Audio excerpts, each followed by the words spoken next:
நேற்று மட்டும் கருங்கல்பாளையம் காவல் நிலையத்துக்குள்ளே 12 அப்ளிகேஷன் நான் வந்து வச்சுருக்கேன். அதாவது 21ஆம் தேதியிலிருந்து 3ஆம் தேதி வரைக்குமான வரிசையாக 12 அப்ளிகேஷன் வச்சுருக்கேன். இதில் என்ன போட்டிருக்கேன் நான் 24ஆம் தேதி, இப்போ 1ஆம் தேதி எடுத்துக்கலாம். 1ஆம் தேதி ஒளிபெருக்கி பயன்படுத்தாமல் வீடுகளுக்கு 4 பேர் மட்டும் இந்த வார்டு போகிறதுக்கு பரப்புரை கேட்குறப்ப 6வது வார்டுனா 6வது வார்டுகள் 4 பேர் போய் வீடு விட ஓட்டு கேட்க போகிறான். அவனை வந்து இன்னொரு அமைப்பை அனுப்பி பிரச்சனை பண்ணி 4 பேர் கன்னியாகுமரியிலேருந்து வந்திருப்பான். அவன் மேலே வழக்கு போட்டு வரதான் திட்டம். இதுக்கு என்ன சொல்கிறாங்க, இப்போ காவல்துறை காத்தால டிஎஸ்பி கூட்டு என்ன சொல்கிறாரு, நீங்கள் வரிசையாக வார்டு போட்டிருக்கிறீங்க, நீங்கள் 6வது வார்டுக்கு யார் தலைமைன்னு சொல்லி அந்த டைம் கொடுங்கங்கிறாரு. நான் இப்போ என்ன பண்ணணும், இந்த லெட்டருக்கு பதிலாக 10 லெட்டர் வைக்கணும். அதாவது இந்த 1ஆம் தேதி பரப்புரை போகிறதுக்கு நான் 10 லெட்டர் வைக்கணும். 6வது வார்டுக்கு ஒரு லெட்டர், 7வது வார்டுக்கு லெட்டர், 5வது வார்டு, இது போய் 10 லெட்டர் வைக்கணும். அப்படி இல்லைன்னா 4 பேர் யாராவது 4 பேர் நாம் தமிழர் போய் பேசினா அவங்க இன்னொரு அமைப்பை வச்சு சண்டை போட வச்சு நாம் தமிழ் மேலே வழக்கு போடுறதான் திட்டம். சரி, நான் இப்போ என்ன பண்ணிடுறேன், ஒரு நாளைக்கு பரப்புரை போகிறதுக்கு மொத்தம் 34 லெட்டர் வைக்கணும். 34 வார்டுக்கு பரப்புரை போகிறதுக்கு 34 லெட்டர் வைக்கணும். இன்று இரவுக்குள்ளே 340 லெட்டர் நான் வைக்கிறேன். ஒரு நாளைக்கு 34 வார்டுங்கிற அடிப்படையில் 10 நாளைக்கு 340 லெட்டர் நான் வந்து காவல்துறைக்கு அனுப்பிடுவேன், தேர்தல் ஆணையத்துக்கு அனுப்பிடுவேன். நாம் தமிழர் மேலே எந்த வழக்கும் வரக்கூடாதுன்னு இது மூலமாக சொல்லிக்கிறேன். முதல் விடயம். 2வது விடயம், பொதுக்கூட்டத்துக்கு எங்கேயும் அனுமதி கிடையாது. கருங்கல்பாளையத்தில் போனது அக்ரகாரத்தில் கொடுத்துருந்தாங்க, திருநெல்வேலியில் கொடுத்துருந்தாங்க. நேற்று இன்ஸ்பெக்டர் பேசினப்போ வந்து எங்கேயும் அனுமதி இல்லைங்க, டிராஃபிக்காக இருக்குங்கிறாரு. போன முறை அவ்வளோ கட்சிகள் போட்டிட்டு அவ்வளோ இதுக்கு நடுவில் அனுமதி கொடுத்தாங்க. இந்த முறை நாம் தமிழோட ஸ்ட்ராட்டஜி புரிஞ்சுக்கிட்டாங்க. அண்ணன் வராரு, 4 மணிக்கு கிளம்புறாரு, இப்படியே சுற்றி வந்துட்டு 6 மணிக்கு பொதுக்கூட்டம் பேசுகிறாரு, சீமானை பேச விடக்கூடாது திட்டம். உங்கள் ஸ்ட்ராட்டஜி எனக்கு புரியுது. இப்போ நான் என்ன சொல்கிறேன், இந்த நிகழ்ச்சி மூலமாக இந்த பேட்டி மூலமாக நான் ஓப்பனாக கேட்குறேன், எங்கெங்கே அனுமதி இருக்குங்கிறத காவல்துறை நாளைக்கு நாங்கள் திங்கக்கிழமை அக்காவை கூட்டிகிட்டு நாங்கள் வந்து எஸ்பி அலுவலகம் போகிறோம், எங்கெங்கே அனுமதி இருக்குங்கிறத அவர் சொல்லட்டும். சொல்கிற இடத்துல டிஎஸ்பி ஆஃபீஸில் வந்து அங்கேயே லெட்டர் எழுதி அங்கேருந்தே ஆன்லைனில் ஏற்றுறேன். திங்கக்கிழமை காத்தால எஸ்பி அலுவலகத்துக்கு போய் நாங்கள் சந்திச்சுட்டு எங்கெங்கே அனுமதி இருக்குன்னு கேட்குறோம். அவர் திமுக அரசுக்கு நான் இப்போ ஒரு கேள்வியை முன்வைக்கிறேன்.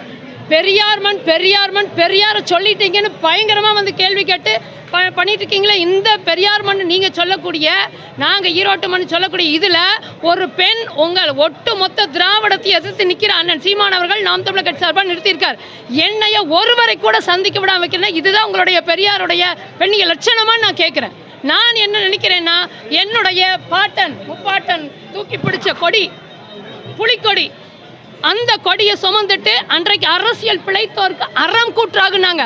இன்றைக்கு அந்த அறமாகவே நாங்கள் நின்று இந்த திமுகவை அழிப்போம். இதுதான் திமுக தலைமை ஸ்டாலின் அவர்களுக்கு நான் வைக்கிற எச்சரிக்கையா இருக்க. வழக்க போடு, எவ்வளவு வழக்க வேணாலும் போடு, சந்திக்க தயாரா இருக்கிற. இன்னொன்றை சொல்லிக்கிறேன், பகைவனை கூட காட்டி கொடுக்க கூடாது, எதிரியை கூட காட்டி கொடுக்க கூடாது, அது அறம் அல்ல என்றுதான் நேற்று அமைதியாக கடந்து போனேன். எவ்வளவு சிக்கலாக இருந்தாலும் என்ன நீங்கள் எப்படிப்பட்ட நெருக்கடி கொடுத்திருந்தாலும் நான் கடந்து போனேன். கடந்து போனதற்கு ஒரு காரணத்தை நான் இப்பொழுது சொல்கிறேன்.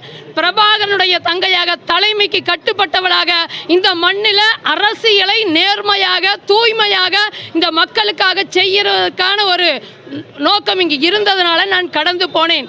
ஆனால் இப்பொழுது சொல்கிறேன், இனி ஒருபோதும் இவர்களுடைய இந்த அராஜகத்துக்கு கொடுங்கோலுக்கு நான் ஆளாக மாட்டேன். ஏனென்றால் பார்க்கும் இடங்களில் சாலை வசதி இல்லை, சாக்கடை வசதி இல்லை, மருத்துவமனைகளுக்கு போகின்ற நோயாளிகள் பெரும் வேதனைக்கு உள்ளாகிறாங்க. எவ்வளவோ சிக்கலுக்கு சுற்றுச்சூழல் காக்கப்படல. இந்த சிக்கலை எல்லாம் யார் தீர்க்கிறது? இன்னைக்கு துப்புரவு தொழிலாளர்களாகட்டும், மற்ற எல்லாம் இந்த வணிகம், அதே போல மாட்டு வண்டி எடுத்துட்டு காலமாக இந்த மண்ணில் வணிகம் செய்தவர்கள் எல்லாருமே பாதிப்புகள் உள்ளாகி இருக்கிறாங்க. திமுக ஒன்றே ஒன்று நினைக்கிறது, நாம் தமிழர் வேட்பாளரை மக்களை சந்திக்க விடாமல் செய்தால் நாம் வென்று விடலாம், காசை கொடுத்து விடலாம் நினைக்குது. அற்பத்தனமான, கேவலமான, முட்டாள்தனமான நீங்கள் வீழ போகிறீர்கள் தான் நான் சொல்றேன். என்னன்னா, ஆரத்தி தட்டு எடுக்கும் போது 200 ரூபாய் போடுறீங்க, மக்கள் என்னை ஆரத்தி எடுத்து சட்டமன்றத்துக்கு அனுப்பி வைப்பார்கள். இதோ நான் இந்த புலிக்கொடியோடு என் மக்கள்கிட்ட நான் வாக்கு சேகரிக்க போறேங்க. பாதகம் செய்பவரை கண்டால் நாம் பயம் கொள்ளலாகாது பாப்பா, மோதி மிதித்து விடு பாப்பா, அவர் முகத்தில் உமிழ்ந்து விடு பாப்பா. அண்மை செய்திகளை உடனுக்குடன் தெரிந்து கொள்ள இணைந்திருங்கள் எம் நாடு தொலைக்காட்சியுடன்.